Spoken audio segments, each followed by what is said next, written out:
Bonjour à tous. Merci d'être là pour cette formation. Aujourd'hui, on va parler du bois local dans la commande publique. Je vais essayer de vous afficher le sommaire si ça veut bien marcher. On va commencer par la présentation de nos deux structures, à Benjamin et à moi. Vous nous connaissez peut-être ou peut-être pas. Et ensuite, on va vraiment faire le focus sur le bois local. Pour commencer, un peu la méthodologie des projets et les spécificités d'un projet en bois. Et on va de plus en plus se rapprocher du bois dans les marchés publics. Quelles sont les règles des marchés publics? Qu'est-ce qu'on doit respecter et quelles sont les possibilités qu'on a derrière? Ensuite, on abordera le bois local par rapport aux aides, parce qu'aujourd'hui, il y a des aides qui existent pour les maîtrises d'ouvrage qui se lancent dans des projets en bois locaux. Et enfin, on fera un petit tour d'horizon des différentes marques qui existent, mais aussi de différents projets qu'on a pu suivre Benjamin ou moi et qui mettent en œuvre du bois local. Et à la toute fin, on vous présentera les différents documents qui existent et puis on vous laissera nos contacts pour que vous puissiez nous recontacter par la suite en cas de question. Au niveau des structures, moi je travaille pour l'association des communes forestières. Qu'est-ce que c'est? C'est une association dont les adhérents sont des collectivités, des élus, et c'est une vraie force de proposition au niveau national, parce que c'est une association nationale et qui a des entités régionales un peu partout.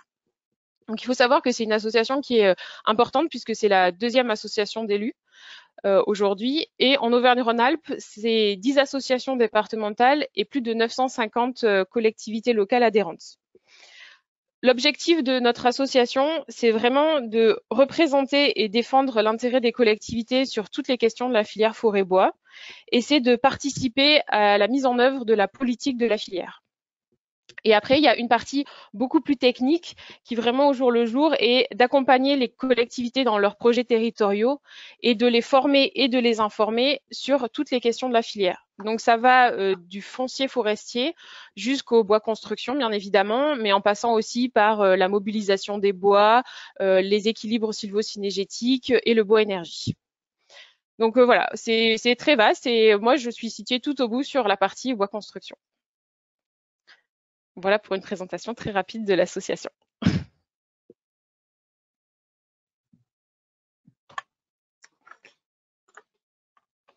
Alors bonjour à tous, donc Benjamin Mermet, prescripteur bois construction donc au sein de FIBOA Auvergne-Rhône-Alpes, l'interprofession de la filière forêt-bois sur la région Auvergne-Rhône-Alpes. Donc moi, mon rôle c'est accompagner la maîtrise d'ouvrage et la maîtrise d'œuvre dans un projet de construction, mettre en relation l'offre avec la demande, faire des visites de chantier, voilà, permettre en fait d'accompagner et de répondre en fait aux premiers freins, aux premières questions que peut avoir une maîtrise d'ouvrage, une maîtrise d'œuvre.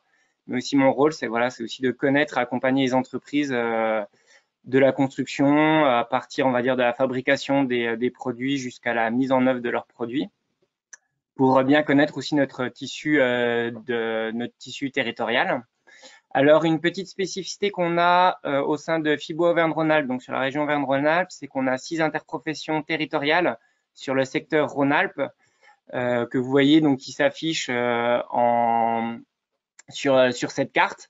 Et FIBOA Auvergne-Rhône-Alpes en fait est regroupé au sein d'un organisme qui s'appelle France Bois Région, donc qui regroupe en fait l'ensemble des interprofessions régionales françaises. Donc vous voyez la carte en fait juste ici, la carte mise à jour. Et donc en fait moi je fais partie d'un réseau qui s'appelle le réseau des prescripteurs bois. On est à peu près 25 sur l'ensemble de la France. Et donc on va pouvoir comme ça accompagner les projets, donc chacun dans notre région, mais ça nous permet aussi de vous mettre en relation avec des projets qui peuvent être similaires aux vôtres, pas dans votre région, mais dans d'autres régions. Comme ça, en fait, on peut avoir vraiment un regard technique et intéressant sur l'ensemble de la France. Alors donc moi, je vais avoir pour rôle de vous faire une petite introduction. L'idée, c'est peut-être un peu de faire un peu une mise en jambe, voilà, de parler un petit peu plutôt dans une vision globale. Donc les atouts de la construction bois. Alors Le but, c'est pas d'en parler pendant 20 minutes, puisque comme le nom de la présentation l'indique, on va parler du bois local dans la commande publique. Mais voilà, l'idée, c'était vraiment aussi quand même de rappeler que il y a énormément d'atouts dans la construction bois, que ce soit des chantiers simplifiés, filières sèches, la préfabrication. Le fait aussi donc de lutter contre le réchauffement climatique, le stockage carbone biogénique, ce qu'on appelle les 3 S. Le bois, quand il grandit dans sa forêt, il va séquestrer du carbone. Ensuite, il va le stocker dans les produits bois qu'on utilisera dans un bâtiment. Et ensuite, il peut se substituer aussi aux énergies fossiles en utilisant le bois énergie ou lors du recyclage. Et, et après aussi, d'autres choses qui sont intéressantes, et c'est aussi pour ça qu'on est là, c'est dynamiser l'économie locale, puisqu'on est sur l'ensemble d'une filière, de la gestion forestière jusqu'au bois construction, en passant par le bois énergie, mais aussi l'emploi, la formation. Donc ça, c'est voilà ce que regroupe aussi l'interprofession Fibo-Auvergne-Rhône-Alpes. Et donc, comme c'est une filière vraiment très globale, on a vraiment un impact réel sur notre filière de territoire quand on utilise le matériau bois et la construction. La qualité architecturale aussi qui est importante puisque la structure souvent est apparente et c'est vrai que voilà ce qu'on appelle le vivre en bois, on a des retours très positifs d'études, mais aussi retours d'usagers qui nous disent que voilà le fait de vivre dans une maison ou dans un bâtiment, de travailler dans un bâtiment avec du bois apparent, bah, c'est un atout. Et ensuite, bon, bah voilà, la performance thermique, forcément, mais aussi la performance par rapport au sismique, sa réaction par rapport au sismique, la réglementation au feu. Je profite pour en parler. On a fait le réseau France Bois Région a fait 3 webconférences sur le mois dernier sur la réglementation au feu que je vous invite à retrouver sur la chaîne YouTube de France Bois Région. Et donc voilà, il y a des solutions et des réponses à toutes les problématiques liées à la construction quand on parle du matériau bois. Alors, un autre petit focus, souvent quand on parle, parfois même avec des élus, avec des architectes qui commencent à rentrer dans la construction bois, on pense souvent construction bois, bah, comme les photos qu'on voit en haut, le petit chalet, même si celui-là est en Normandie, c'est quand même un chalet, ou une maison à colombage comme on voit ici sur cette photo en Alsace. Mais ça peut être aussi beaucoup d'autres choses. Ça peut être des centres de secours donc pour les pompiers. Ça peut être des petits centres commerciaux. Ça peut être de la mixité aussi. Donc une structure bois avec des façades rapportées, une structure béton intérieure avec des façades rapportées bois, comme on voit sur cette image-là, des maisons, des gymnases et d'autres projets. On n'a pas forcément que des maisons en colombage. Et sur cette photo, en fait, on voit une maison en colombage, mais on voit aussi une extension qui a été faite tout en structure bois. Donc voilà, on voit que modernité et tradition peuvent se marier parfaitement. Alors, on va vous expliquer un peu au fur et à mesure de cette conférence aussi la pertinence et l'intérêt du choix du système constructif avec un certain principe de plus on est en bois massif et plus ça sera facile de construire avec du bois local ou du bois français. Alors, j'ai voulu vous présenter ce petit projet du cabinet d'architectes A003 Architectes avec notamment Stéphane Cochet, qui est un projet de R+5 tout en structure bois, bois massif comme on peut le voir en fait sur cette vue 3D. Donc où là, on est vraiment uniquement en bois massif, à part pour la cage d'ascenseur, qui elle, comme on peut le voir sur cette photo, est en CLT. Donc on est sur un bâtiment qui est vraiment tout en structure bois, avec bah voilà un peu des images pour montrer ce qu'est la préfabrication. Bah là, c'était dans les ateliers en fait de l'entreprise qui était Socopa. Voilà, on voit vraiment que là, on arrive à de la préfabrication qui peut être vraiment poussée à l'extrême. Alors, on était sur un R+5, on peut parler aussi du plus grand bâtiment actuellement au monde. Alors, excusez-moi pour la prononciation, mais c'est le Mostartnet ou quelque chose comme ça. C'est bon, son nom peu importe, mais c'est un bâtiment en R+18 qui fait 85 mètres de haut. Et donc qui lui est en structure poteau-poutre. Donc on voit en fait, voilà, j'ai essayé de schématiser par des photos pour vous montrer un peu l'ampleur du bâtiment. Donc là on voit la personne, on voit la taille des poutres, donc de la structure en fait primaire qui est tout en structure bois. on voit vraiment là que voilà, on peut construire vraiment tout type de bâtiment en bois. On n'a pas à être freiné. Alors certes, les premiers poteaux en fait ont des très très grosses sections, mais on aurait été dans le même cas avec des structures, on va dire conventionnelles. L'idée là, c'est vraiment voilà de montrer qu'avec du bois massif, on peut faire aussi du bois massif et du bois technique. On peut faire vraiment des projets de grande ampleur. Donc là, c'était une idée plutôt voilà pour montrer un peu, pour schématiser ce qu'est la construction bois et aussi montrer que j'ai envie de dire, c'est surtout l'imagination des architectes ou la volonté de la maîtrise d'ouvrage qui va plutôt arrêter, freiner, et puis le budget qui va freiner la possibilité de la construction bois plutôt que l'aspect technique. Alors, si on va rentrer un petit peu plus dans la méthodologie de comment utiliser du bois local dans la commande publique et plus généralement dans un marché de construction bois, alors comme là, on n'a pas trop le feedback, j'ai voulu être le plus simple possible. Donc j'ai schématisé, on va dire, un projet de construction bois qui se veut le plus traditionnel possible, le plus conventionnel. Donc c'est un choix de maîtrise d'ouvrage, de faire par exemple une salle des fêtes, un choix d'une maîtrise d'œuvre qui va faire sa conception en fonction du choix de la maîtrise d'ouvrage, puis un appel d'offres aux entreprises. L'entreprise est sélectionnée, elle fait son bâtiment. Ça va être, on va dire, traditionnellement dans un projet de construction bois, on est plutôt sur ce schéma-là. Si on veut vraiment optimiser l'ensemble du projet pour être le plus en bois local possible, mais tout en restant dans un coût de construction qui soit équivalent au coût de construction conventionnel, la solution, c'est vraiment un peu comme on entend avec le BIM, c'est vraiment d'avoir une réflexion de dialogue avec l'ensemble des partenaires du projet, mais aussi avec ce qu'on va appeler tout ce qui est forêt et donc ressources de notre territoire. Pourquoi? Parce que c'est important en fait de savoir ce qu'on a dans notre territoire pour pouvoir bien l'implanter en fait dans un projet de construction bois. Si on commence à faire un projet mais qui n'est pas en cohérence avec notre territoire et les entreprises du territoire, automatiquement on va avoir des surcoûts puisque les entreprises du territoire, pour y répondre, devront prendre des produits ailleurs ou voilà. En tout cas, on n'aura pas vraiment un projet en construction dite bois local.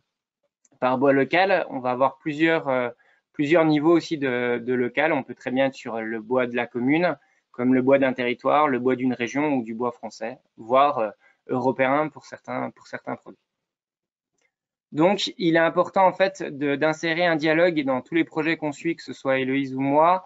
On voit que les projets vraiment qui marchent et qui sont dans des coûts de construction qui sont vraiment dans des coûts de construction compétitifs, voire qui peuvent même être moins chers que du conventionnel. On est sur des projets où il y a vraiment eu un dialogue et une réflexion dès l'amont du projet sur, on va dire, un fléchage dès l'amont du projet sur le choix du bois local. Alors, donc l'importance de flécher la programmation. Donc là, j'ai aussi essayé de schématiser ça un peu en 6 étapes clés. C'est dès la pré-programmation, même le choix de l'assistant à maîtrise d'ouvrage pour certains élus. C'est vrai que avoir un assistant à maîtrise d'ouvrage, ça permet aussi de les accompagner quand on sait que certains élus font un bâtiment dans leur mandat, qu'ils n'ont jamais fait de la construction avant. Voilà, c'est bien d'avoir un assistant à maîtrise d'ouvrage. Donc le choix de l'assistant de maîtrise d'ouvrage est aussi important. Si on est sur un assistant à maîtrise d'ouvrage qui est sensibilisé au bois, aux matériaux biosourcés, mais aussi au bois, au territoire, qui a déjà réalisé des projets de ce type-là, forcément, c'est un atout dès la pré-programmation.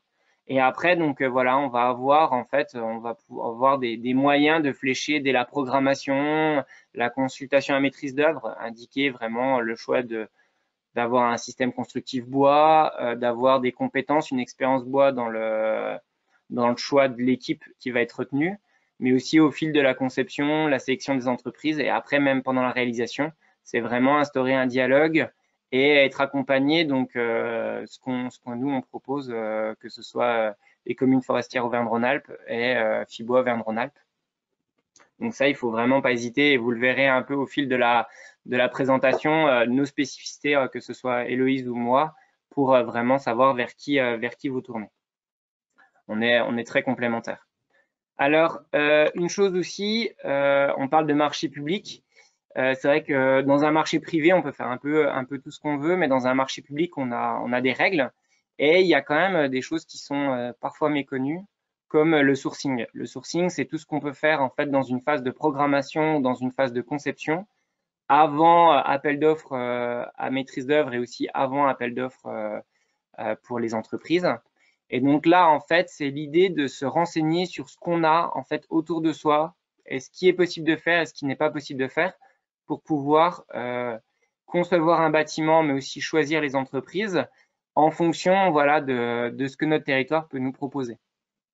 Alors comment faire? Bah, donc c'est ne pas hésiter à prendre contact avec nous, mobiliser des compétences aussi en interne. Parfois dans certains services, on peut avoir aussi des compétences en interne, réaliser des études de marché, faire des visites de réalisation comme on propose au sein des communes forestières, mais aussi du réseau Fibois et France Bois Région, échanger avec d'autres opérateurs, prendre contact avec des entreprises aussi pour les prévenir que bientôt il y aura un marché qui va se présenter. On peut pas le faire quand le marché est annoncé, mais on peut le faire avant, donc c'est ce qu'on appelle le sourcing. Et donc voilà, on a aussi des accompagnements à d'autres échelles qui peuvent être faits par l'Adréal, par les CAUE pour tout ce qui est architecture et donc par nous-mêmes. Donc c'est des choses qui sont importantes et qu'il faut vraiment pas négliger. Alors, je mentionnais un petit peu dans les exemples tout à l'heure le choix du système constructif et des produits qui vont être mis en œuvre. Alors là, une multitude de produits qu'on peut faire avec le bois. Je ne vais pas rentrer dans le détail parce que bon, là, en 1 heure, en plus, on est quand même centré sur le bois local dans le marché public. Mais voilà, on a différents produits qui vont du bois raboté sec, donc la planche de bois qu'on va utiliser pour le système ossature bois, jusqu'à des produits qui sont beaucoup plus techniques. On va dire que nous, en tout cas, alors je parlerai en région Auvergne-Rhône-Alpes, mais en fonction de la région où vous êtes, parce que on sait qu'il y a d'autres personnes, d'autres régions qui ont pu se connecter grâce en fait aux réseaux sociaux et à la communication des autres interprofessions et de notre réseau national. On a pu, voilà, il y a d'autres architectes, d'autres régions qui sont présents. Mais pour donner un exemple, si vous voulez construire en bois local, donc en bois de notre région sur la région Auvergne-Rhône-Alpes, tout ce qui est produit de CLT, donc ce qu'on appelle le cross laminated timber, donc le contre-collé, eh ben, on n'a pas d'entreprise, on n'a pas de fabricant en région Auvergne-Rhône-Alpes qui peuvent proposer ce produit. Donc automatiquement, si vous demandez un bois certifié bois des Alpes, mais que vous avez un bâtiment qui est en CLT, ben, ça ne sera pas réalisable. Le producteur le plus proche, c'est en Bourgogne-Franche-Comté, donc c'est l'entreprise Monesève. Par contre, si vous êtes architecte dans les Pays de la Loire, bah là, vous avez l'entreprise Pifto, qui est une très grosse entreprise qui fait du contre-collé. Et donc là, vous aurez la possibilité d'avoir du CLT en bois local. Donc en fonction du territoire où vous êtes, vous allez avoir des possibilités ou non de faire ces produits-là. Par contre, en région Auvergne-Rhône-Alpes, on a la chance d'avoir énormément de scieries, d'avoir des fabricants de la mêlée-collée. Et donc, tous les autres produits, j'ai envie de dire, même le MHM sont des produits qui peuvent être faits en essence locale d'Auvergne-Rhône-Alpes. Donc ça, c'est vraiment, voilà, d'où l'intérêt en fait du sourcing et d'une mise en relation pour vraiment concevoir un projet en fonction de cette demande. Alors, 2 exemples un peu pour parler plus concrètement de cette première partie en fait méthodologie. Alors, j'ai voulu prendre 2 exemples qui sont vraiment des exemples de tailles différentes. Là, c'est un stand de tir pour une petite commune, la commune de Saint-Jean-de-Vaux, donc en Isère, où là, en fait, on est parti sur la volonté de la maîtrise d'ouvrage, c'était d'utiliser le bois de sa commune et de son territoire. Et donc, ils ont déjà analysé en fait le bois qu'ils avaient dans leur territoire et dans leur forêt. Ils se sont rendus compte qu'ils avaient énormément d'essence. Je vous ai cité là les essences qui ont été utilisées sur ce projet-là, le châtaignier, l'épicéa, l'érable, le mélèze, le robinier et le sapin. Et donc, en fonction de l'essence, ils ont adapté le projet. Ils ont, par exemple, on peut le voir sur cette photo-là, tous les pieux ne sont pas en béton, mais ils sont en bois. Parce qu'ils avaient du robinier dans leur forêt, ils ont pu faire en fait les pieux de fondation. Donc, même ceux qui sont enterrés sont en robinier.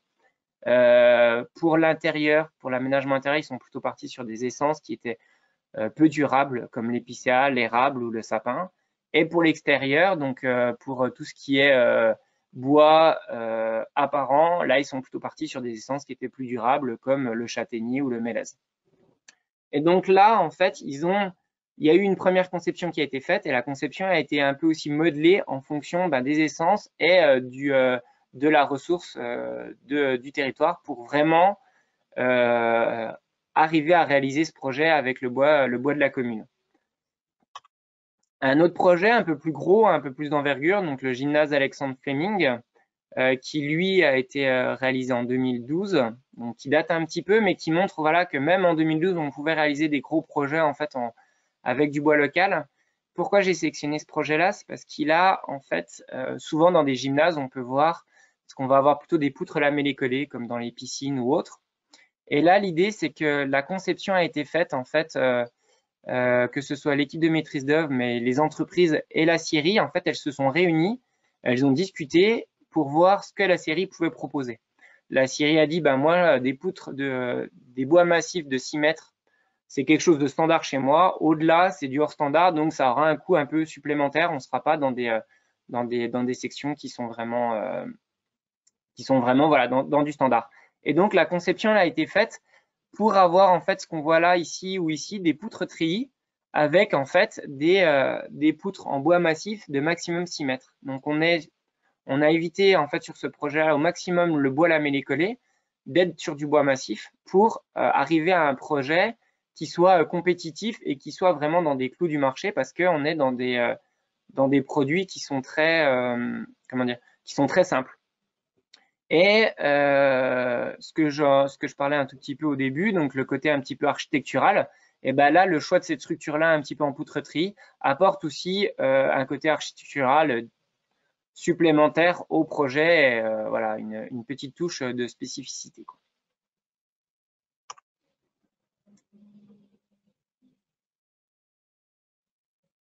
Alors moi je vais continuer et donc après la présentation de Benjamin, on va aller un peu plus vers l'utilisation du bois par une maîtrise d'ouvrage qui va être publique et ça a des spécificités en fait un peu particulières qui justifient toute la démarche qu'on va vous présenter aujourd'hui.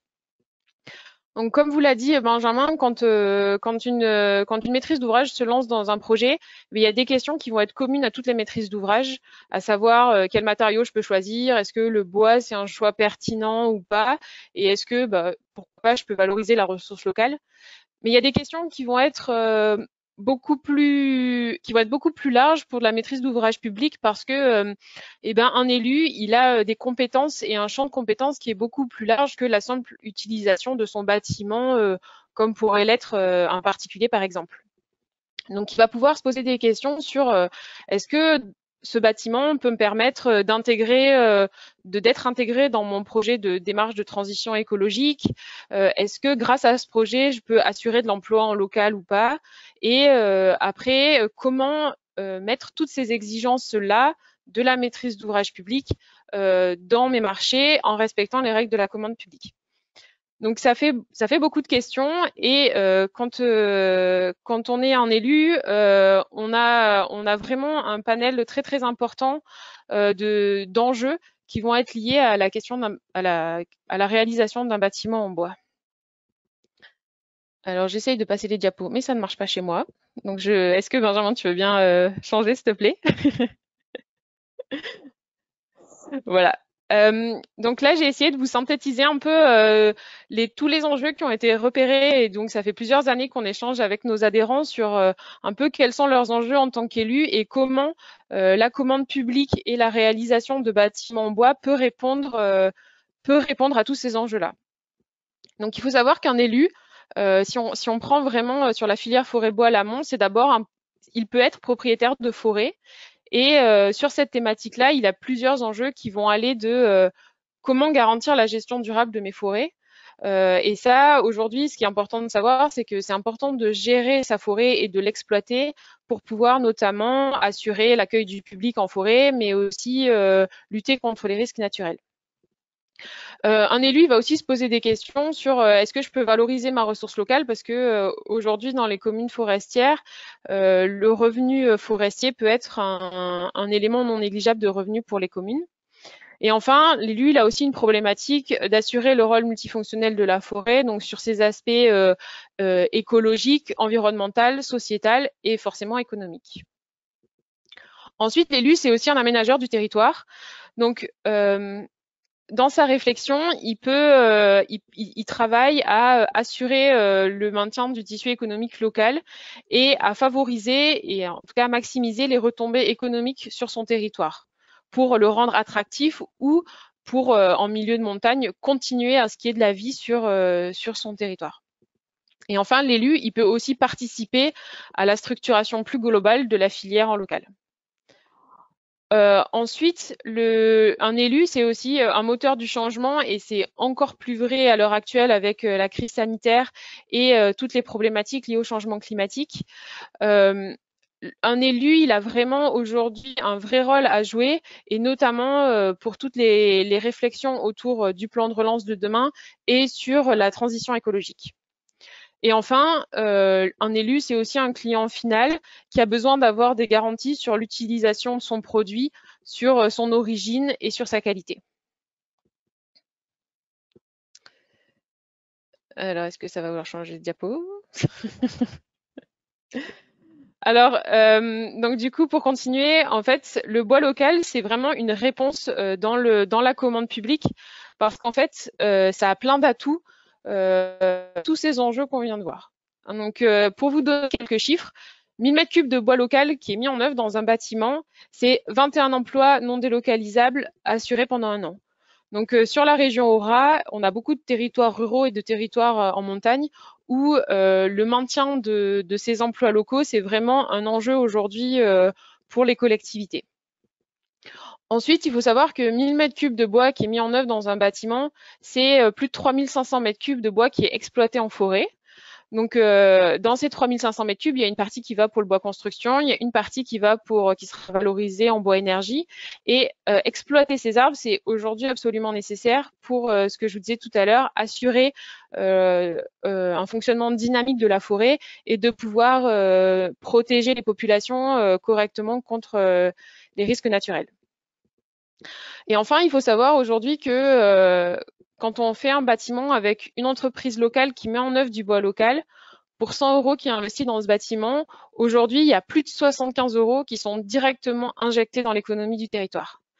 Et à titre d'exemple, si on c'est une entreprise locale qui travaille mais avec du bois d'importation, on est plutôt en dessous de 30 € qui retombent directement sur le territoire. Donc vraiment, avoir une combinaison de on travaille entre une entreprise locale et du bois local, c'est vraiment une façon de maximiser les retombées économiques sur son territoire. Et enfin, le dernier atout, et c'est ce qu'on va voir un peu par la suite, c'est qu'aujourd'hui, il existe des outils, alors essentiellement sur la région Aura, mais aujourd'hui, c'est en développement pour vraiment pouvoir inscrire le bois local dans la commande publique et permettre à la maîtrise d'ouvrage publique d'avoir un vrai levier d'action pour répondre à des enjeux qui sont très vastes. Donc avec tout ça, vous voyez que il y avait vraiment une nécessité d'inscrire le bois local dans la commande publique. Voilà, on se dit c'est génial, on a une super solution, sauf qu'il y a quand même des règles à respecter. Donc là, très rapidement, je vous remets un petit peu les grands principes de la commande publique. L'idée, c'est pas du tout de faire quelque chose d'exhaustif, mais vraiment de vous présenter les différents éléments et surtout les erreurs qui sont souvent communément commises. Donc les trois grands principes, je vous les redis si vous les connaissez pas, mais c'est la liberté d'accès à la commande publique, l'égalité du traitement des candidats et la transparence des procédures. Donc ces trois grands piliers-là font que il est interdit de restreindre la concurrence et du coup d'indiquer une préférence à un produit ou une entreprise locale. Donc là, déjà, on voit que ça complique un peu notre super idée de mettre du bois local dans la commande publique au début, mais c'est pas une fin en soi, entre guillemets. Donc, ce qui est important de noter, c'est ce qui est marqué au-dessous, c'est qu'aujourd'hui, il y a beaucoup de mentions qui sont non conformes avec les règles que je viens de vous citer précédemment et qu'on retrouve malgré tout régulièrement dans les marchés. Donc, on ne peut pas mettre, par exemple, bois local, épicéa de pays, et même, on ne peut pas demander un bois d'importation, à savoir sapin rouge du Nord, qu'on retrouve très fréquemment. On ne peut pas non plus faire une préférence à une entreprise locale en disant entreprise locale, entreprise située à moins de 50 km du chantier, ou transport réduit, ou la maîtrise d'ouvrage retiendra préférentiellement une offre locale. Tout ça, ce sont des critères non valides et du coup, s'ils apparaissent dans le marché, il est non conforme ou du moins cette mention-là est non conforme. Donc, les entreprises qui répondent peuvent ne pas le respecter. En tout cas, la maîtrise d'ouvrage ne peut pas rejeter une offre si une entreprise répond sans respecter ces critères-là, puisqu'ils sont non conformes. Du coup, les marchés publics sont quand même bien faits. Donc ça, c'est ce que vous avez sur la diapo suivante. C'est que ça laisse quand même des possibilités et les possibilités, elles sont ouvertes sur en fait les exigences qui sont particulières sur les exigences particulières que peuvent avoir une maîtrise d'ouvrage sur les questions environnementales, sociales et liées au développement durable.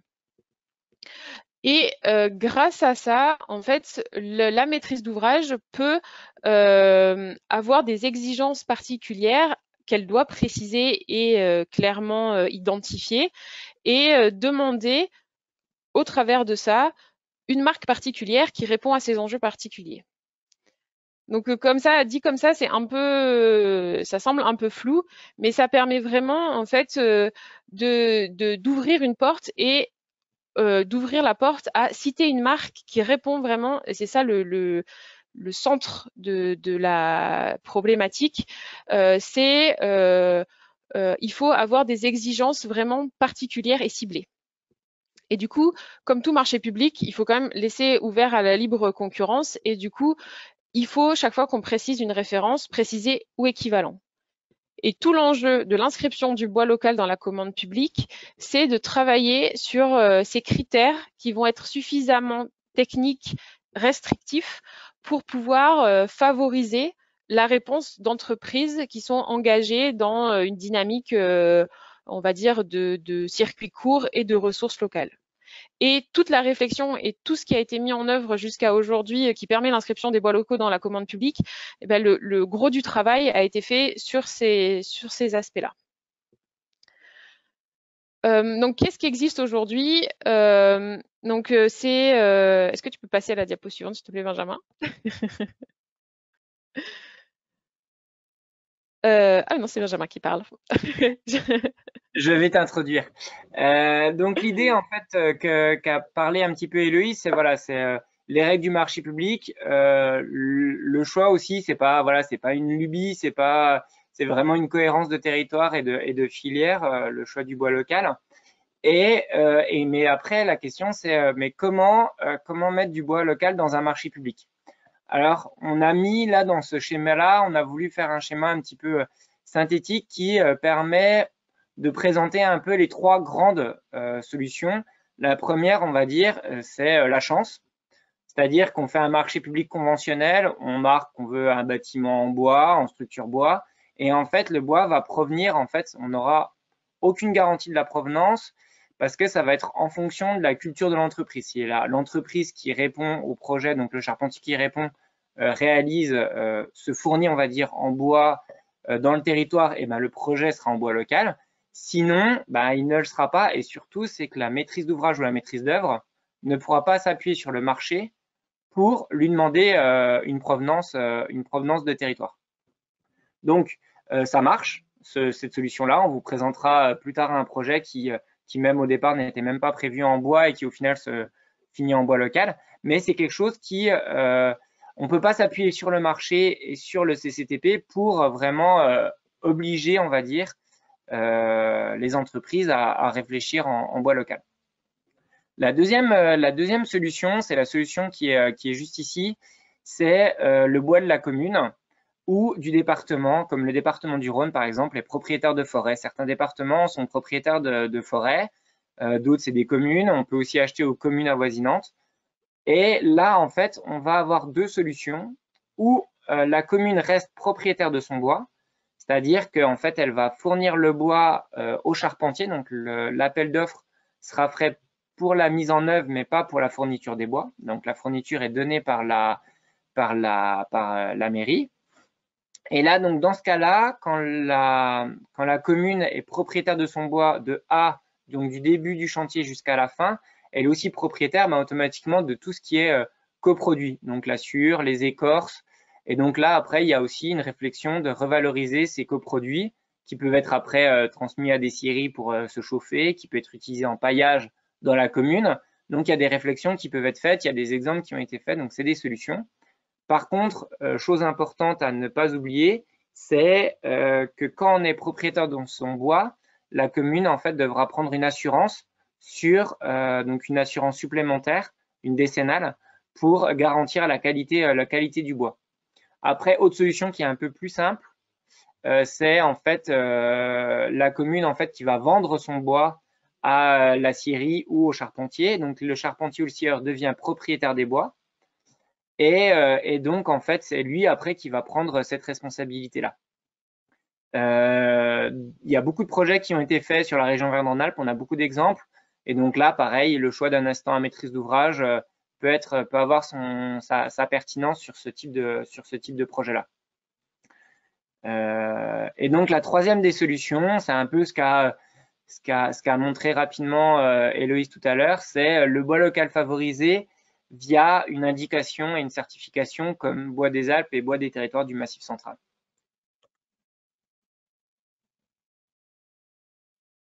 Alors du coup, moi je vais vous présenter cette dernière option-là, entre guillemets, solution-là, pour plusieurs raisons.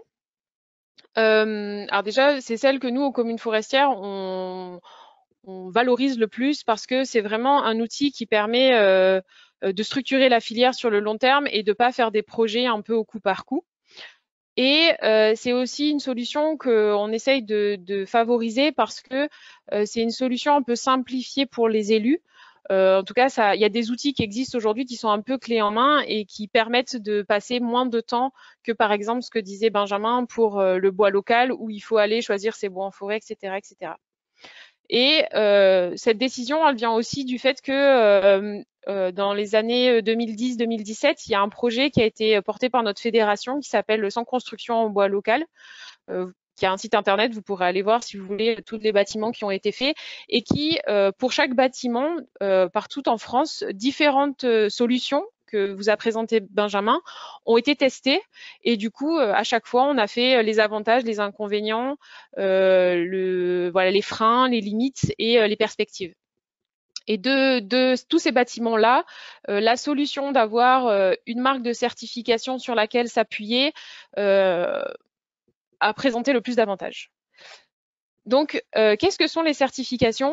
Ce sont des marques qui ont un référentiel précis auquel les entreprises peuvent adhérer et du coup être identifiées soit Bois des Alpes, soit Bois des Territoires du Massif central. Alors c'est possible que quand je parle, je vous dise BDA ou BTMC parce que des fois ça va plus vite et c'est l'habitude, donc voilà, vous aurez les acronymes. En tout cas, ce qu'il est très, très important de comprendre, c'est que ces certifications, elles ont une existence propre et du coup, elles ont un premier cadre qui est le cadre de leur référentiel technique et elles ont une existence par les marchés publics et du coup, là, elles ont une autre existence dans le respect de la commande publique pour la maîtrise d'ouvrage public. Donc là, le premier point dont je veux vous parler, c'est qu'est-ce que décrit le référentiel de ces certifications et qu'est-ce que ça implique pour les entreprises et les maîtrises d'ouvrage qui veulent se lancer dans ce type de projet-là. Donc, un projet en bois des Alpes, qu'est-ce que ça implique? Ça implique que le bois, il est issu des forêts. Alors là, je vous ai mis l'exemple pour bois des Alpes, pardon, mais c'est exactement le même schéma pour le massif central, sauf que quand je vais dire massif alpin, par exemple, il faut transposer en massif central et vous aurez l'équivalence. Donc, pour être bois des Alpes, il faut avoir un bois qui est issu d'une forêt française, du massif alpin, et qui a une garantie de gestion durable, donc FSC ou PEFC. Ce bois-là, ensuite, il va être transformé par des entreprises, et il faut que toutes ces entreprises soient des entreprises locales et qu'elles soient certifiées bois des Alpes. Donc toutes les entreprises jusqu'à la pose du bâtiment. Donc ça va être le scieur, le menuisier s'il y en a un, le lamelliste si on a des bois collés, le charpentier et le poseur. Donc tous ces intervenants vont être certifiés Bois des Alpes et respecter le référentiel technique. Et ça permettra de garantir à la fin, à la maîtrise d'ouvrage, que le bois mis en œuvre, il est bien certifié Bois des Alpes et que il pourra remonter tous les échelons jusqu'à la forêt dont où a été extrait le bois. Et cette traçabilité-là, elle est possible parce que en fait, chaque entreprise est suivie. La matière, elle est suivie tout au long de son process de transformation et chaque entreprise a des audits de contrôle qui vérifient le volume entré, le volume sorti et qu'il y a bien une continuité de la matière. Donc ça, c'est vraiment le fondement de Bois des Alpes, cette notion de traçabilité de la forêt jusqu'au bâtiment. Et une fois qu'on a ça, eh ben on peut apporter la garantie à la maîtrise d'ouvrage que le produit, il a été bien issu de la ressource locale, transformé par des entreprises locales. Ensuite, du coup, il y a le deuxième cadre dont je vous parlais et le cadre des marchés publics. Donc, une maîtrise d'ouvrage public, elle peut dire, voilà, moi j'ai des exigences fortes en matière environnementale et de développement durable, ce que je vous disais tout à l'heure dans le rappel des marchés publics. Et du coup, en ce sens-là, elle a le droit de prescrire Bois des Alpes. Donc, elle va dire dans son marché qu'elle demande Bois des Alpes ou équivalent et elle va devoir préciser des critères d'équivalence qui respectent les règles des marchés publics et qui vont, qu'une entreprise Bois des Alpes va forcément respecter ces critères-là. Et c'est des critères qui vont être suffisamment précis et restrictifs pour imposer à des entreprises qui ne seraient pas certifiées d'avoir engagé un process et une réflexion qui va être très engageante sur le bois. Donc ces critères d'équivalence, ils ont été travaillés avec des juristes et on sait qu'ils sont aujourd'hui conformes au marché public. Donc ces critères d'équivalence, ils sont la traçabilité à 100% du bois, de la récolte jusqu'à la mise en œuvre finale. Donc ça fait vraiment le lien avec le référentiel que je viens de vous présenter. Après, il y a la gestion durable des forêts avec une provenance à 100% du bois de forêt PEFC ou FSC. Ensuite, il faut que le bois mis en œuvre, il respecte, qu'il ait une caractérisation structurelle précise, qu'il ait le marquage CE et qu'il respecte les DTU. Ensuite, il faut que les entreprises aient un processus en conformité avec leur environnement et il faut que les entreprises soient engagées dans une démarche d'amélioration continue des conditions de travail et de la diminution de leurs impacts sur l'environnement. Donc ça, c'est vraiment les critères, je le répète, d'équivalence des marques. Et c'est vraiment cet aspect-là qui est inscriptible dans les marchés publics. Est-ce que ça va passer la diapo? Oui. Alors, pour vous faire un petit tour d'horizon, donc aujourd'hui en France, il existe 2 certifications et qui, du coup, l'avantage pour nous qui travaillons en Aura, qui couvre l'intégralité de la région Auvergne-Rhône-Alpes. Et en quelques chiffres, aujourd'hui, ces réseaux comprennent plus de 100 entreprises qui sont certifiées et qui travaillent en grappe. C'est-à-dire que pour répondre à un projet, à chaque fois, on va avoir un scieur, par exemple, BTMC, avec un menuisier BTMC, un charpentier BTMC, et qui vont répondre ensemble à un projet de construction bois. Les certifications aujourd'hui, c'est une centaine de projets qui sont finalisés et une trentaine qui sont en cours de réalisation. Et avec aujourd'hui des très gros chantiers, puisqu'on a plusieurs chantiers qui mettent en œuvre plus de 1000 mètres cubes de bois. Donc c'est des immeubles de moyenne hauteur ou ce sont des collèges ou des lycées qui mettent en œuvre vraiment de gros volumes de bois. Et ensuite, il faut savoir que ces 2 certifications, elles ont aujourd'hui travaillé sur des catalogues produits qui permettent à tout un chacun de savoir en local quelles sont les entreprises qui font partie de ce réseau et surtout quels produits elles ont référencés en bois local certifié. Donc, par exemple, vous allez dans le catalogue Bois des Alpes avoir le nom de tous les scieurs qui appartiennent au réseau et lequel produit, avec quelle section, quelle dimension, quelle prestation, est-ce que c'est séché, est-ce qu'il peut y avoir du traitement, etc., etc. Donc ça, c'est un vrai atout pour la maîtrise d'ouvrage et notamment dans le sourcing pour pouvoir connaître les produits qui sont disponibles en local.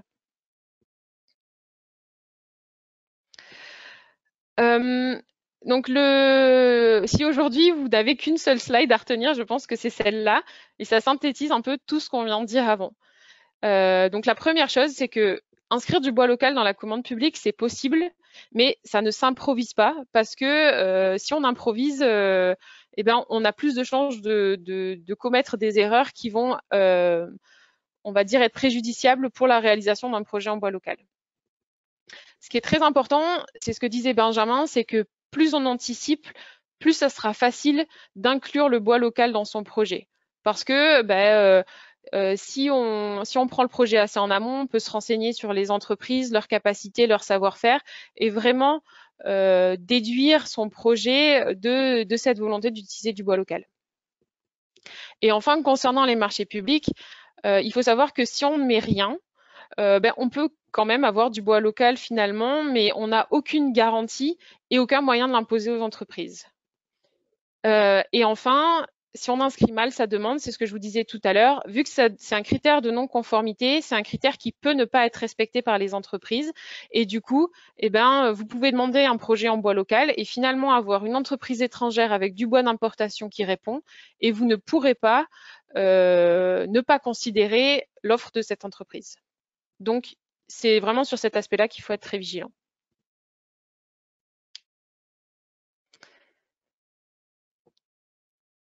Est-ce que je peux avoir la diapositive suivante? Oui.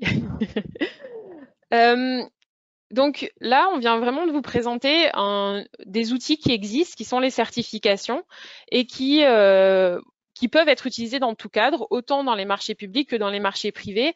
Avoir un bois local certifié BTMC, par exemple, ça donne des garanties sur le bois et son process de transformation.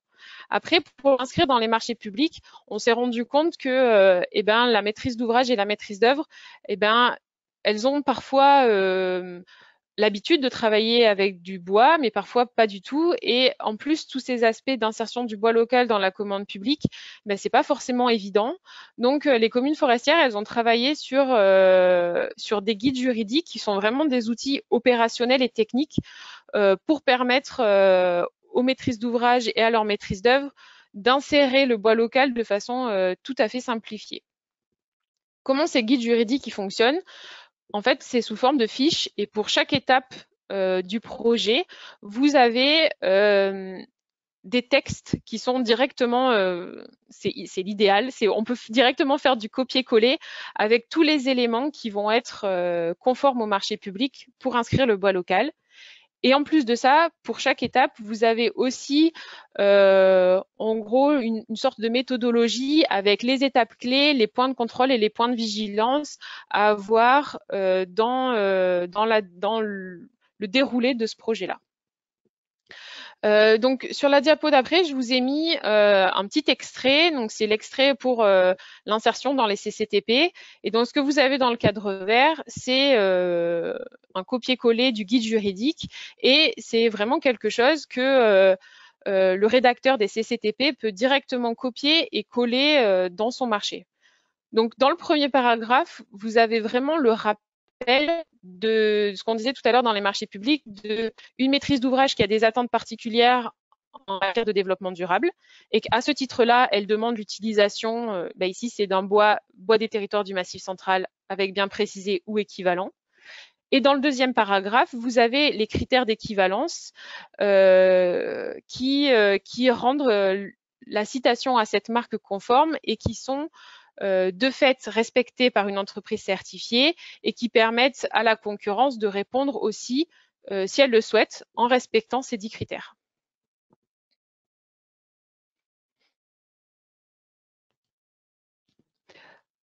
Alors, donc Héloïse là vous a un peu présenté donc les règles des marchés publics, mais aussi voilà la certification et comment on peut vraiment appliquer dans les règles du marché public, en fait, l'utilisation de la certification bois des Alpes ou bois des territoires du Massif central. Et donc après, on va faire une petite, voilà, on voit que le temps défile. On va vous présenter rapidement en fait des aides qui sont ou régionales ou territoires, qui peuvent en fait aussi vous accompagner et vous aider en fait dans l'utilisation du bois local. Alors, chose qui est quand même importante, c'est que ces critères d'aide, donc qui sont définis, qui passent par des comités techniques, puis après par des commissions plus politiques pour donner en fait leur feu vert. Ces critères, en tout cas, ils sont pas transposables dans les marchés publics. Pour exemple, là sur l'appel à projet de la région, donc qui s'appelle promouvoir la construction en bois local, les critères vont être en fait d'avoir du bois local, mais qui peut être sous différents aspects, qui peut être du bois de la commune, qui peut être du bois certifié, mais qui peut être aussi du bois via des attestations transmises par les entreprises qui auront été sélectionnées. Et donc là, en fait, on ne pourrait pas mettre dans le marché public qu'on demande des attestations par les entreprises pour avoir du bois local. Sinon, on serait hors marché public, comme vous l'a présenté tout à l'heure, Héloïse. Alors, quelques informations assez rapides pour vous donner un petit peu le taux et voilà les avantages de ces aides-là.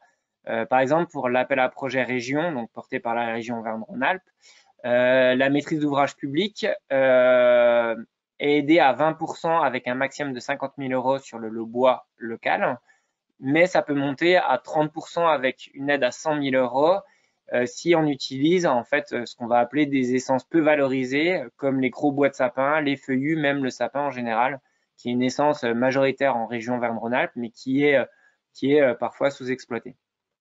Importance aussi dans cet appel à projet, deux choses qui sont importantes à retenir, c'est que tout le monde peut en bénéficier à part les maisons individuelles, mais donc les entreprises qui veulent faire des extensions sur leurs locaux ou des choses comme ça peuvent être bénéficiaires de cette aide-là avec des taux qui sont un peu plus réduits que la maîtrise d'ouvrage public.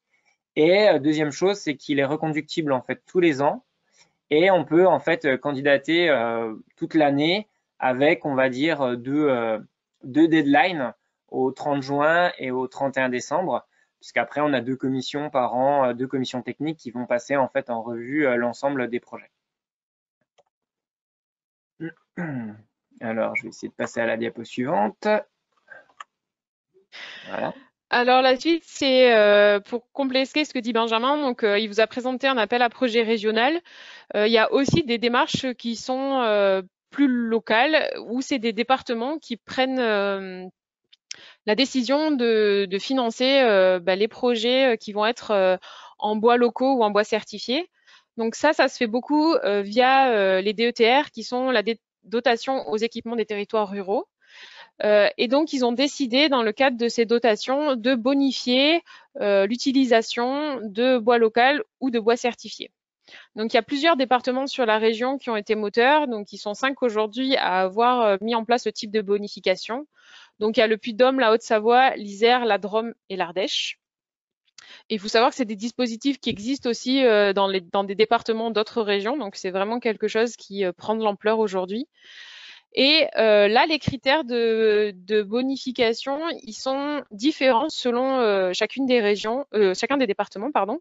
Donc, vous avez des départements qui bonifient de 10% le montant du lot bois, un peu comme l'appel à projet, ou vous avez aussi des départements qui bonifient de 10% ou de 5%, soit l'intégralité du projet, soit le lot structure, par exemple.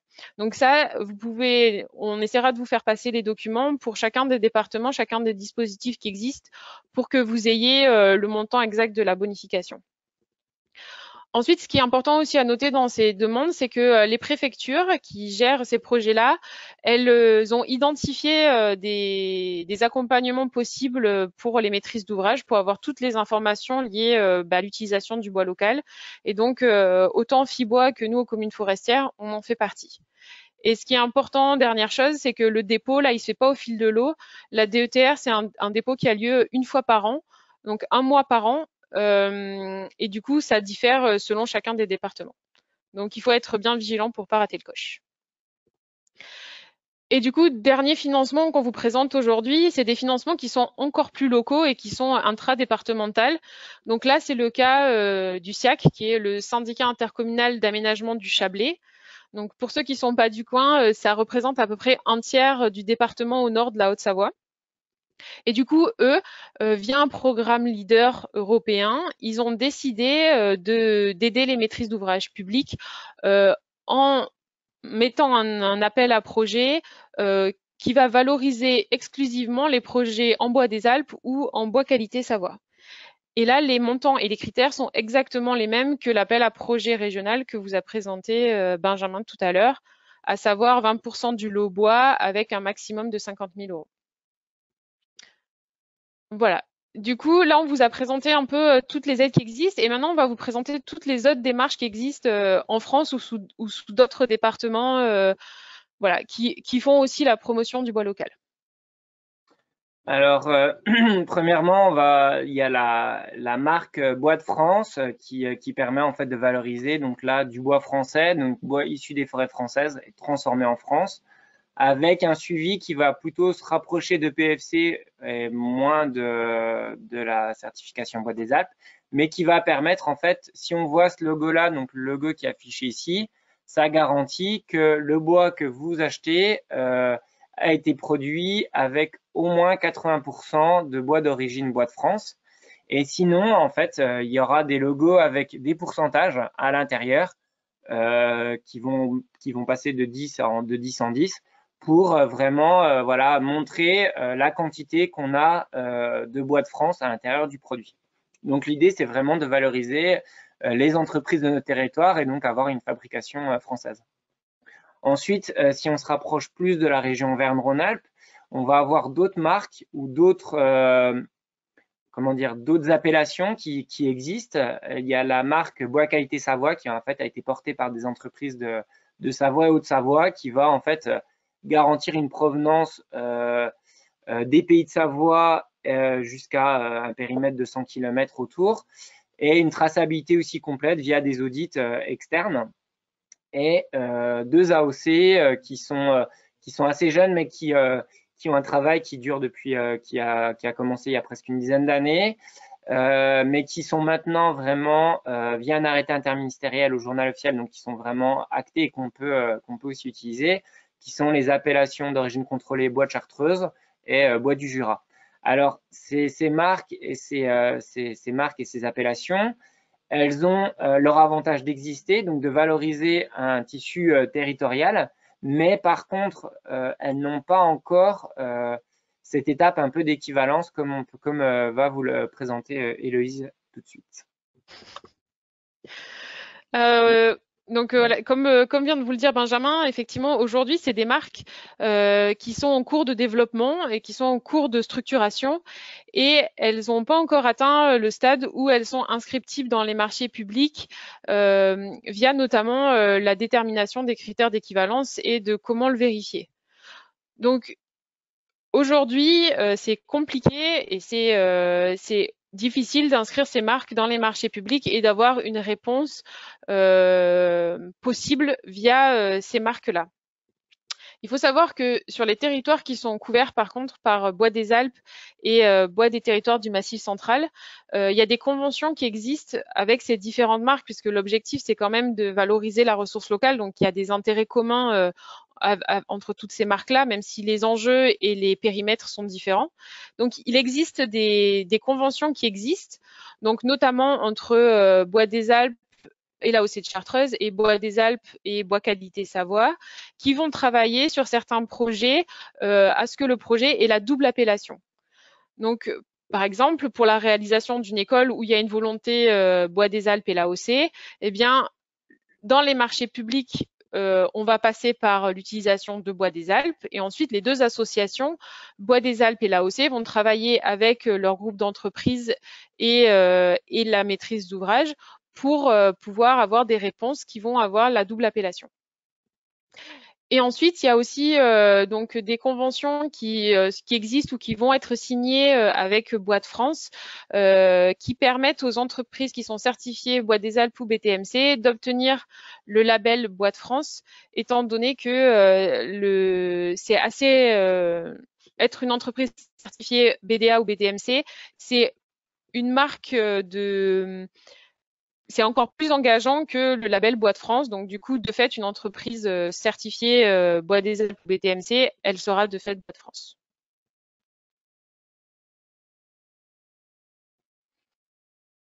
Ensuite, on va vous présenter quelques bâtiments qu'on a pu suivre, Benjamin ou moi, et qui vous présentent en fait un peu les possibilités, les spécificités de chacun des projets et qui vous donneront un petit éventail de ce qu'il est possible de faire aujourd'hui en bois local.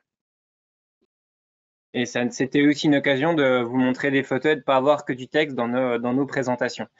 Donc là, c'est les classes modulaires du lycée de Pontcharrat. En fait, c'est un lycée qui est en réhabilitation actuellement. Et donc, automatiquement, qui dit lycée en réhabilitation, dit nécessité d'avoir des classes pendant ce temps de réhabilitation. Donc, l'idée, c'était que ça soit un projet qui soit démontable au bout de 10 ans. Donc, quand l'appel d'offres, on va dire, à maîtrise d'œuvre a été lancé par la région Rhône-Alpes à l'époque, il n'était pas du tout demandé un système constructif bois, ça pouvait très bien être des Algeco, il fallait juste respecter la RT 2012 puisque c'est quelque chose qui devait tenir au moins 10 ans.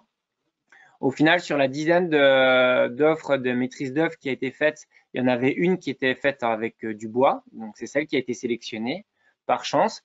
Et au final, lors de l'appel d'offres à entreprise, il était demandé du bois, mais pas forcément du bois local. Et au final, comme dans ce territoire-là, il y avait des entreprises qui pouvaient répondre en fait à des projets en modulaire tridimensionnel, puisque là, on est vraiment sur des projets qui étaient tout finis, arrivés pour avoir une rapidité de chantier importante et pour pouvoir aussi avoir cet aspect de démontable et de modulaire. Et donc, c'est une entreprise même de Pontcharrat qui a répondu. Et comme elle s'approvisionnait en bois local, en bois du territoire, et ben en fait, au final, on se retrouve avec un projet en bois local. On a des fois des questions de coût. Et ben là, ce projet-là a même été moins cher que ce qui était estimé. Et donc, ils ont pu en fait rajouter ces auvents en structure acier qu'on voit ici, qui apportent un petit peu un aspect architectural intéressant, mais aussi d'un point de vue confort d'utilisation, c'est qu'ils protègent en fait tous ces couloirs. Donc, quand les lycéens arrivent dans leur classe et qu'il pleut, au moins là, ils sont abrités en partie. Et en plus, ça protège aussi les bâtiments. Donc ça, c'est vraiment voilà, c'est un exemple comme quoi on peut demander un projet sans indiquer de bois de provenance et au final se retrouver avec du bois local. Mais c'est vrai, comme on l'a expliqué depuis le début, c'est que plus on prévoit en amont une ambition d'utilisation de bois et de bois local, et plus on aura de garantie là-dessus.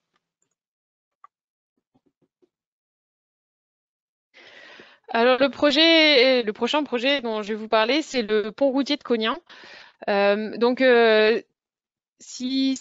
pourquoi on a choisi ce projet-là? C'est pour plusieurs raisons. La première, c'est que pour une fois, c'est pas un bâtiment un peu traditionnel. On est sur un ouvrage de génie civil et il est intéressant à plusieurs niveaux. Le premier, c'est que les poutres que vous voyez, ce sont des poutres de 40 mètres de long d'un seul tenant. Donc, il y a possibilité en bois de réaliser des ouvrages vraiment importants. Et il faut savoir que la section de ces poutres, c'est 1 mètre par 1 mètre 20. Donc, il y a possibilité de réaliser en bois local vraiment des produits très techniques et de grandes dimensions. Il faut savoir aussi que ce pont, c'est un pont qui est en bois béton connecté. Donc, il y a 3 ouvrages aujourd'hui en France qui utilisent cette technologie-là. Donc, c'est vraiment possible de faire de l'innovation avec du bois et avec du bois local. Et enfin, la dernière chose, c'est que tout l'ouvrage, donc les 230 mètres cubes mis en œuvre, c'est du lamellé collé en Douglas, certifié bois des Alpes. Et il faut savoir que le Douglas, c'est pas une licence qui est majoritaire dans les Alpes, mais la vraie force de ce projet et du travail qui a été fait avec la maîtrise d'ouvrage et la maîtrise d'œuvre, c'est de travailler sur l'anticipation et d'intégrer vraiment le fait qu'il allait falloir un délai souvent un peu plus long d'approvisionnement. Et donc, ils ont vraiment tenu compte de cet aspect-là pour réfléchir à leur projet et le cadencer de façon à ce que les bois soient bien sur site au bon moment. Donc, c'est ce que disait Benjamin tout à l'heure, il y a une vraie importance d'anticipation et de réflexion autour de l'utilisation du bois local dans un projet. Mais c'est tout à fait possible et le pont de Cognin le montre très bien aujourd'hui. Alors, autre exemple, un peu plus important, le collège et gymnase du Chéran avec cette convention qu'il y a eu, en fait, puisqu'on a une grande partie des bois qui sont des bois qualité Savoie et aussi de la certification bois des Alpes. Et là, l'appel d'offres, en fait, a été fait avec la certification bois des Alpes ou équivalent. Donc là, c'est un projet qui est sur Rumi, donc en Haute-Savoie. Alors, c'est un collège et un gymnase. Alors, pourquoi ce projet-là? Déjà, c'était pour montrer voilà, qu'on peut faire des projets de grande ampleur avec du bois. Et là, même le gymnase est en bois paille. Alors ça, c'était le premier intérêt. Le deuxième, c'est un groupement d'entreprises en fait qui ont répondu au marché, donc qui était porté par LP Charpente, mais ils sont plusieurs entreprises derrière, donc pour montrer aussi que la filière, elle peut se mettre en grappe pour pouvoir répondre à des projets de ce type. Et aussi, là, on voit sur ce projet-là, il y a une très grosse réflexion sur l'utilisation en fait du bois et des matériaux biosourcés, puisqu'on a aussi du métis dans le collège, donc on a de la paille dans le gymnase, et on voit en fait une réflexion sur un système constructif qui s'est voulu le plus en bois massif possible. Donc on voit là pendant le chantier en fait des structures, une structure plus type poteau-poutre, et aussi donc ce préau en fait qui est un préau donc qui donne accès au collège, qui permet donc aux collégiens de s'abriter quand il pleut, mais aussi il a aussi tout un aspect architectural et le choix qui a été fait par la maîtrise d'œuvre, que ce soit le bureau d'études Arborescence, mais aussi AER Architecte, c'est de concevoir un préau avec des lames de bois qui soient les plus fines possibles, et comme ça en fait on se retrouve sur des bois massifs très très simples, qu'on trouve en fait partout dans toutes les scieries d'Auvergne-Rhône-Alpes, et donc qui permettent en fait de se retrouver avec un préau architecturalement intéressant, mais qui en plus dans des coûts de construction qui sont très pertinents. Et donc là, voilà une réflexion en fait même sur les poutres qu'on voit ici en fait qui rappellent un peu le dessous des luges de montagne, les luges qu'on voyait en bois. Donc qui elle aussi s'est voulu avec des lamellés collés mais de pas très grandes épaisseurs, pas très grandes sections pour en fait avoir une garantie d'avoir une provenance, d'avoir encore plus de garantie d'avoir une provenance locale. Donc là où on voit l'intérêt de l'utilisation de bois, d'une réflexion aussi sur la conception.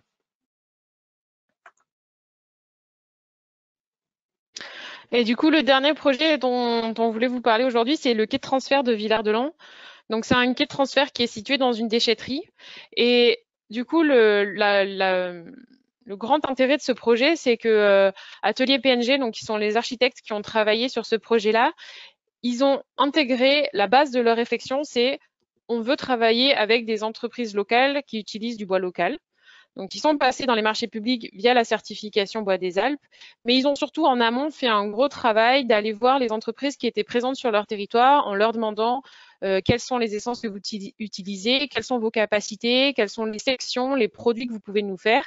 Et ils ont, à partir de ces éléments-là, dessiné leur projet. Donc, c'est ce que vous voyez sur la photo en haut à droite, il y a beaucoup d'éléments de treillis. Alors, c'est des treillis de grande longueur, hein, mais tous les éléments sont en bois massif et font moins de 6 mètres. Et après, ils ont, autour de cette essence l'épicéa qui a été utilisée, ils ont des matériaux qui sont très bruts. Comme vous avez sur la photo en bas à droite, c'est du bardage qui est à peine écorcé, mais il n'est pas déligné et il n'est pas raboté. Et vous avez des éléments très finis, comme vous avez sur les photos à l'intérieur, en bas à gauche, où tout l'intérieur est réalisé en bois aussi, en bois local, mais c'est la finition est en bois. Et il faut savoir que ce qui est très intéressant, c'est que sur ce projet-là, il n'y a pas de lot, ni placo, ni peinture.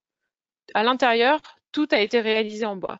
Et du coup, ça montre vraiment que le bois est en bois local et en bois certifié. On peut vraiment faire tous les aspects d'un projet, la structure, mais aussi le bardage, l'aménagement intérieur et pourquoi pas l'aménagement extérieur.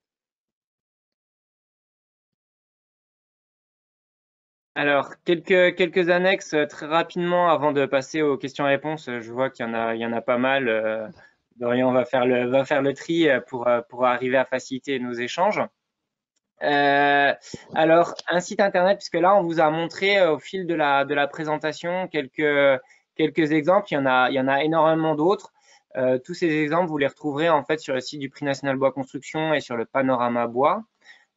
Tous ces exemples en fait proviennent en fait des prix régionaux qu'il y a dans les différentes régions et du prix national.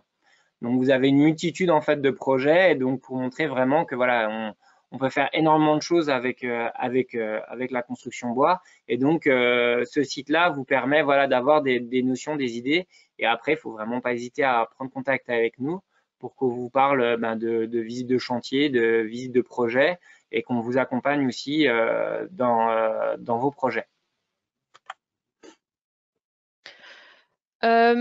Donc, côté commune forestière, je vous ai présenté les deux guides juridiques qui sont un peu nos outils clés, mais on en a d'autres. On a notamment un retour d'expérience sur les projets qui ont été faits en Bois des Alpes. C'est autant des études qui vont être économiques sur le coût de réalisation, sur les délais d'approvisionnement et le respect de la commande initiale. Donc, on a aujourd'hui vraiment ça. Et pour chaque bâtiment, on a des fiches projets qui permettent d'avoir de vrais retours et de communiquer avec les maîtrises d'ouvrage futures sur des projets similaires qui ont pu être faits en région. Et je vous ai aussi mis le lien vers les sites des deux certifications parce qu'elles aussi, elles ont leur outil et notamment les catalogues bois dont je vous ai parlé tout à l'heure qui référencent pour les deux structures autant les entreprises certifiées que les produits disponibles aujourd'hui. Et donc après, pour finir, donc plus centré là sur la région Auvergne-Rhône-Alpes, ça c'est des brochures, des annuaires qu'on a réalisés au sein de FIBO Auvergne-Rhône-Alpes, qui sont sur l'amont forestier, mais aussi sur le bois construction et sur le bois énergie. Je voyais passer dans les questions des questions sur mais où on peut trouver les entreprises. Donc c'est vrai que via les sites de certification, on aura les entreprises qui sont certifiées. Et via aussi ces deux catalogues-là qui sont le catalogue des produits bois, donc là pour des produits transformés, mais aussi le catalogue bois d'ici qui va être plutôt sur l'indication des scieurs. Bah là, vous aurez des annuaires avec des entreprises, savoir ce qu'elles peuvent faire, ce qu'elles peuvent réaliser, où elles se situent, quelle est leur taille, et aussi bah, forcément les contacts pour pouvoir prendre contact avec elles pour en savoir plus. Et après, on a 4 brochures qui s'appellent Construire en bois, qui se veulent très simples pour montrer un peu des exemples et pour expliquer à la maîtrise d'ouvrage pourquoi faire ça ou pourquoi faire cela, mais aussi à la maîtrise d'œuvre, aux entreprises en fonction des brochures. C'est des brochures de 12 pages que vous pouvez donc l'ensemble de nos brochures, vous pouvez les retrouver sur le site de FIBO Auvergne-Rhône-Alpes, mais aussi vous pouvez prendre contact avec nous pour avoir des versions papier si vous le souhaitez. Donc vraiment, voilà, une multitude de produits et de catalogues et de brochures qui sont proposées par les communes forestières et par FIBO Auvergne-Rhône-Alpes. Et l'idée, c'est vraiment voilà, de vous accompagner, comme on l'a mis en fait dans cette dernière slide. L'important dans un projet, c'est de bien s'entourer. Et donc, si vous avez des questions relatives au bois local certifié, au marché public, aux certifications, ça sera plutôt à voir avec Héloïse Alec. Et pour tout ce qui est question plus technique, globale, on va dire, sur le matériau bois et la construction, donc les essences, la durabilité, pourquoi telle essence à tel endroit ou quel système constructif vaut mieux appliquer. Là, ça sera plutôt avec moi que vous verrez. Mais vous inquiétez pas, vous pouvez vous tromper, il n'y a aucun souci. On communique et on travaille ensemble, Héloïse et moi. Donc, il n'y a pas de souci là-dessus. Les deux contacts marcheront. Merci en tout cas de nous avoir écoutés pendant cette heure. Merci aussi Benjamin et Héloïse hein, pour une belle présentation. Donc c'est qu'il y a eu beaucoup de questions, comme tu l'as dit Benjamin. On va essayer de répondre rapidement. On va pas pouvoir répondre à toutes les questions. Il y en a eu beaucoup. Mais peut-être qu'on peut, tant qu'on était là sur les, il y a eu beaucoup de questions où est-ce qu'on pouvait trouver tous ces guides. Donc là, vous avez déjà répondu là-dessus. Donc peut-être qu'on va continuer un peu sur cette thématique-là et sur les certifications. Et donc, par exemple, il y avait une question de Marie qui disait « La certification bois des Alpes concerne-t-elle uniquement les bois de charpente structure ou également les bois de bardage ou revêtement intérieur, par exemple ?» Alors, il faut savoir que les certifications, elles ont été réfléchies au début pour le bois de structure et le bois d'œuvre en général, mais aujourd'hui, elles sont beaucoup plus larges et elles couvrent aussi tout ce qui est aménagement intérieur, du coup, le bardage, les lambris, les menuiseries, les ossatures de porte. C'est vraiment très très large. Et il y a même la certification bois des territoires va même encore un peu plus loin puisqu'elle a inclus aussi dans son référentiel tout le mobilier. Donc les tables, les chaises peuvent être aussi en bois local certifié. Et en restant du coup oui, sur les marques, donc alors, tu as déjà répondu en partie, mais c'était une question. Donc, lorsqu'on inscrit ces marques dans l'appel d'offres, est-ce qu'on doit indiquer ou équivalent comme pour les autres produits? Alors oui, effectivement, on l'a précisé et c'est vraiment une demande dans les marchés publics. On ne peut pas passer à côté de ce ou équivalent. Et c'est ça qui est vraiment important, c'est de préciser quels sont les critères d'équivalence pour pouvoir être suffisamment euh, restrictif pour quand même favoriser la réponse des entreprises certifiées.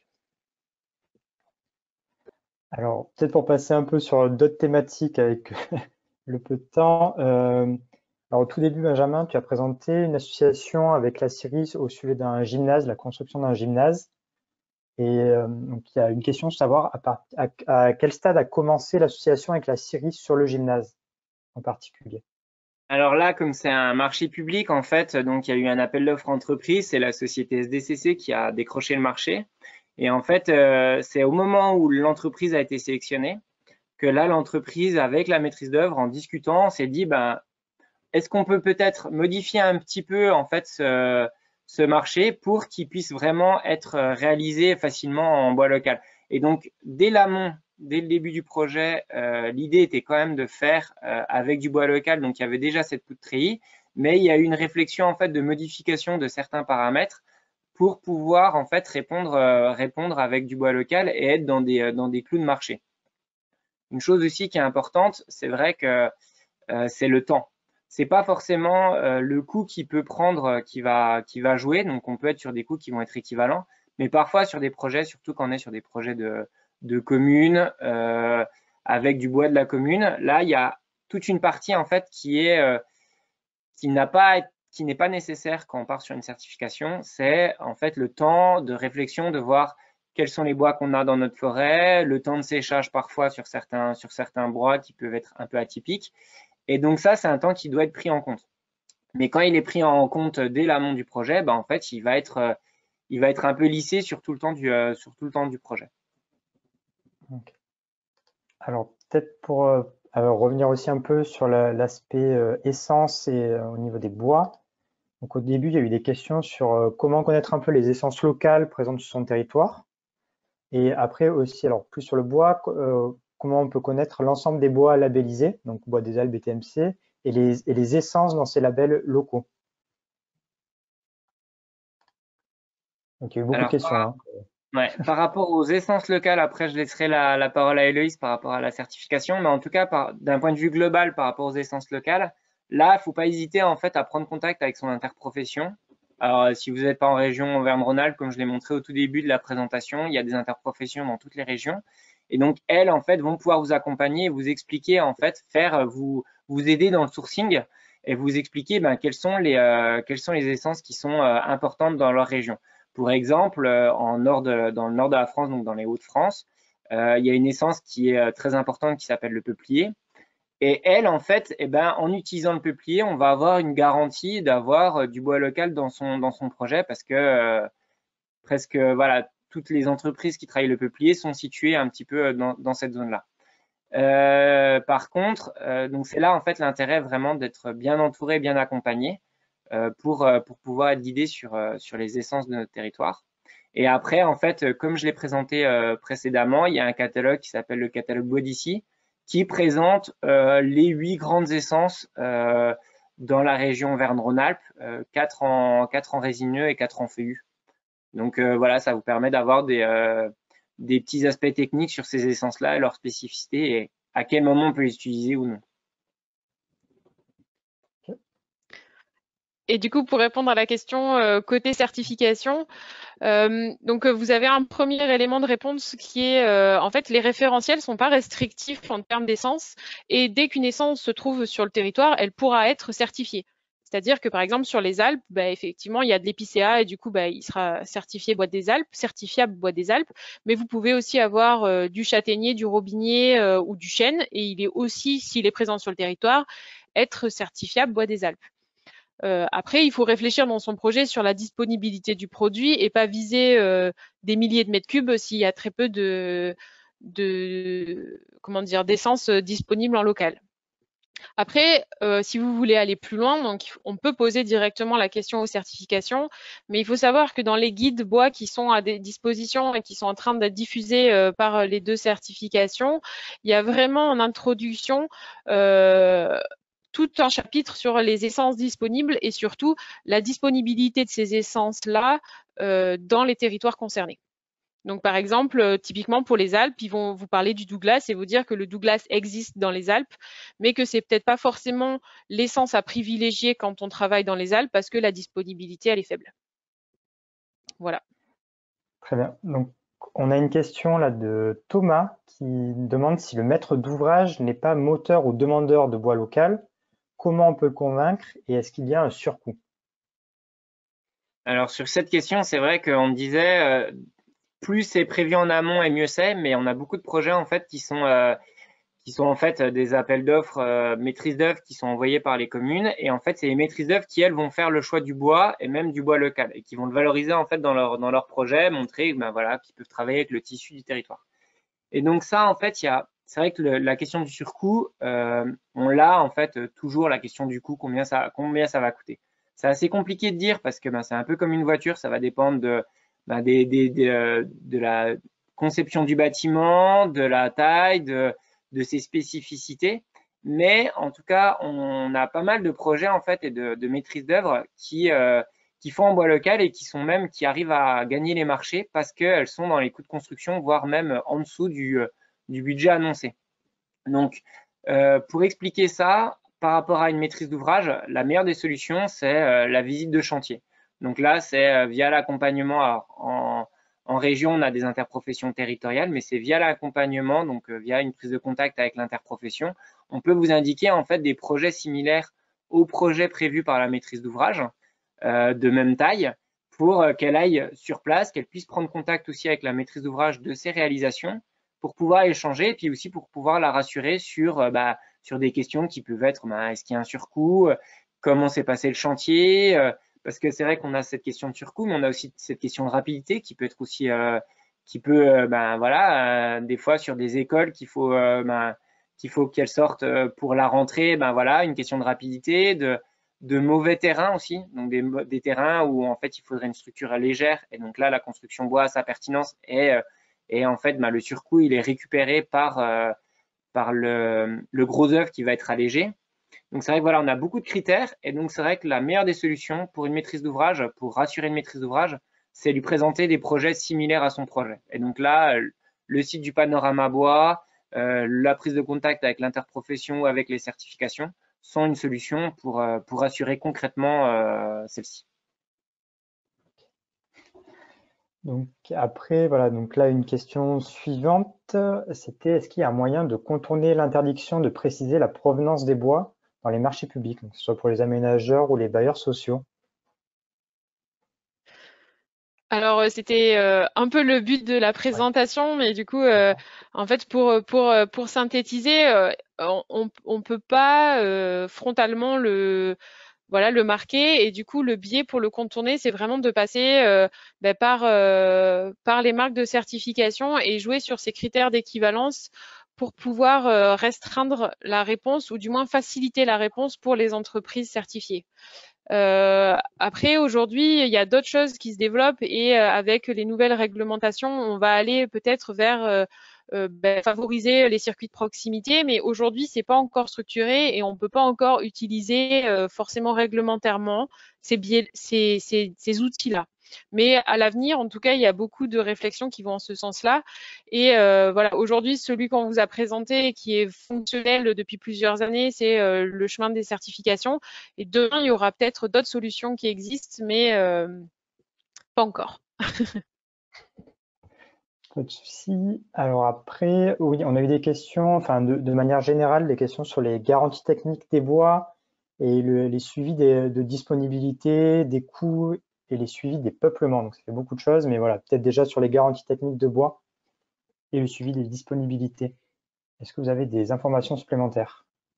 Alors là, je pense que l'exemple du pont routier de Cognac est un bon exemple. C'est aussi via le sourcing. En fait, ce pont, il a pu être réalisé parce qu'ils ont déjà, dès l'amont du projet, en fait, réfléchi sur leur approvisionnement en se disant, bah voilà, on veut partir sur une essence qui soit durable. Donc, ils ont fléché le Douglas et ils sont renseignés un peu sur les peuplements qu'il y avait autour d'eux et ils ont pu voir qu'il y allait avoir des forêts qui arrivaient à maturité, donc qui pourraient être exploitées pour ce type de projet. Donc c'est vrai que là, c'est pas mal, bah, c'est l'intérêt du sourcing, de se renseigner un peu sur ben voilà, quelles sont les essences qui sont dans mon territoire, quels sont les peuplements qui le sont. Et donc là, ça peut être aussi via l'ONF, le CRPF, il y a des organismes en fait de gestion forestière qui vont aussi bah, aider à accompagner en fait les équipes dans la réalisation de leurs projets. Moi, j'ai déjà été sur des projets dans le département de l'Ain, qui est un département un petit peu bâtard dans la région Verne-Rhône-Alpes parce il n'y a pas vraiment, il n'a pas de massif forestier, que ce soit massif central ou massif alpin. Et donc pas mal de projets sont accompagnés via du bois de la commune.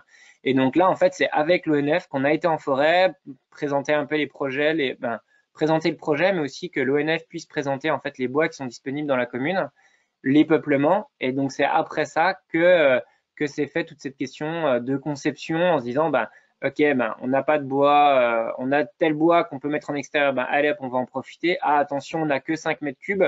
Bon, ben, on va pas pouvoir faire beaucoup de mètres carrés de bardage. Bon, ben, ok, on va peut-être réfléchir à un autre bardage, peut-être en bois français, ou alors à un autre type de parement qu'un parement bois.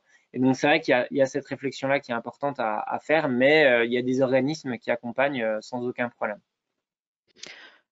Et petite précision sur du coup les bois certifiés, bois des Alpes ou BTMC, la, dans le référentiel technique, il y a vraiment un aspect sur quelle garantie on a au niveau de la qualité des produits.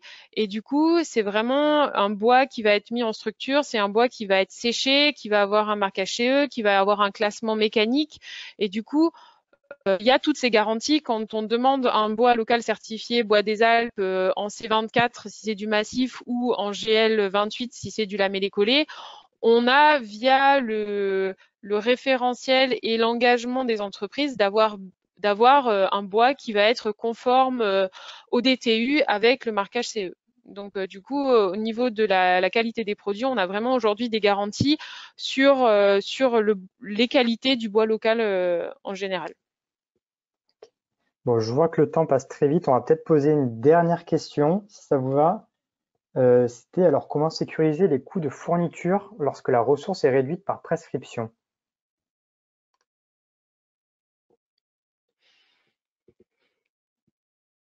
Alors, tu peux répéter la question, pardon? Oui, pas de souci. Oui, non, non, il n'y a pas de souci. C'était comment sécuriser les coûts de fourniture lorsque la ressource est réduite par prescription?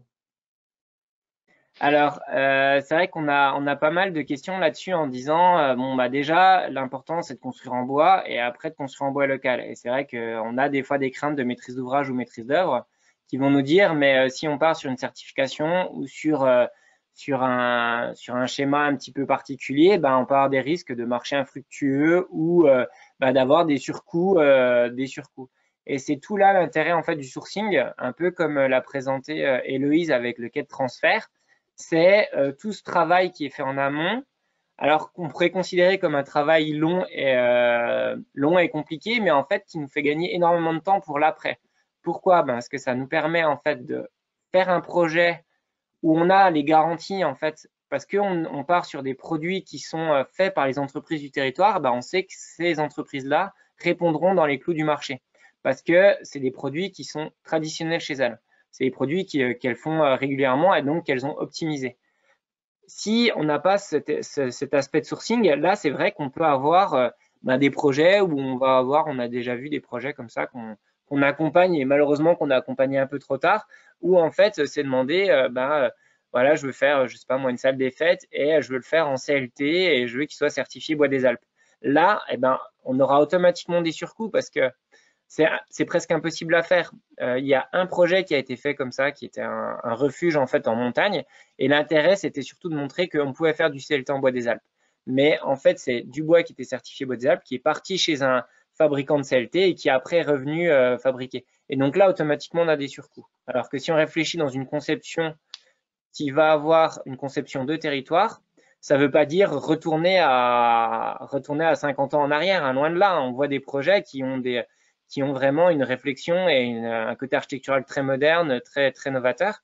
Mais c'est vraiment voilà, c'est ce principe de sourcing qui va vraiment en partie permettre de garantir les coûts des matériaux et la disponibilité et qualité. Et pour compléter aussi ce que dit Benjamin, ce qu'on voit aujourd'hui, et c'est aussi le cœur de notre travail un peu à tous les deux, c'est on travaille avec les entreprises, on travaille avec les maîtrises d'ouvrage, et aujourd'hui on sait que quand les entreprises elles peuvent travailler en local, elles ont aussi les moyens de se moderniser parce qu'elles assurent des chantiers, et du coup d'avoir des équipements qui sont plus performants, donc de réduire leurs coûts de production. Et aujourd'hui, on sait que voilà, il y a des entreprises qui hier n'étaient pas forcément concurrentielles par rapport aux produits qu'elles proposaient, et elles se sont modernisées, elles font de nombreux chantiers avec du bois local, et aujourd'hui les produits qu'elles proposent sont vraiment concurrentiels même par rapport à des bois d'importation. Donc voilà, on sait aussi qu'il y a tout un travail à faire de structuration de la filière, et que tous ces projets récurrents que on suit, mais des fois il y a des projets aussi qu'on ne suit pas, mais en tout cas d'avoir encore plus de demandes de la part des maîtrises d'ouvrage de bois local, la filière se structure, et une filière structurée, c'est une filière qui est plus forte et qui a des coûts de production qui sont moins importants.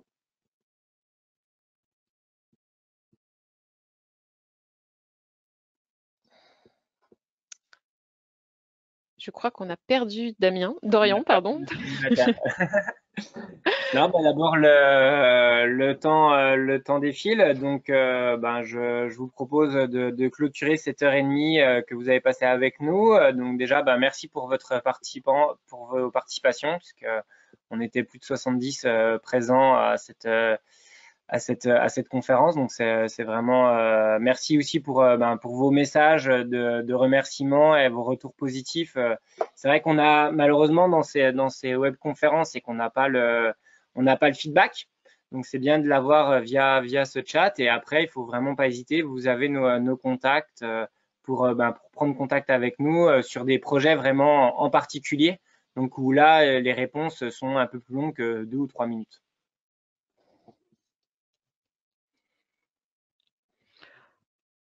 En tout cas, on va essayer on a synthétisé toutes vos questions, et on va essayer dans les documents qu'on vous a envoyés de répondre à chacun. Et voilà, n'hésitez pas, si vous avez des questions particulières liées à un projet, à nous recontacter en fonction du domaine dans lequel vous voulez échanger, soit Benjamin, soit moi, pour aller plus loin. Et puis voilà, à même nous poser des questions en plus qui sont venues après la présentation pour continuer les échanges.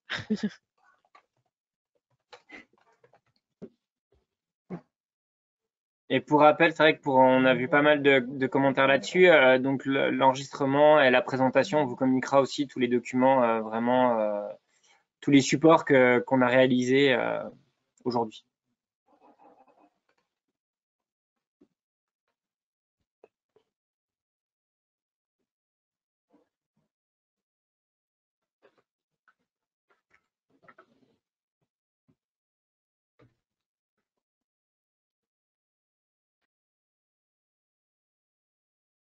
On va donc clôturer la session et couper tous vos accès. En tout cas, on vous remercie vivement, et puis n'hésitez pas pour toute question à revenir vers nous. Et merci à vous. Au revoir. Au revoir.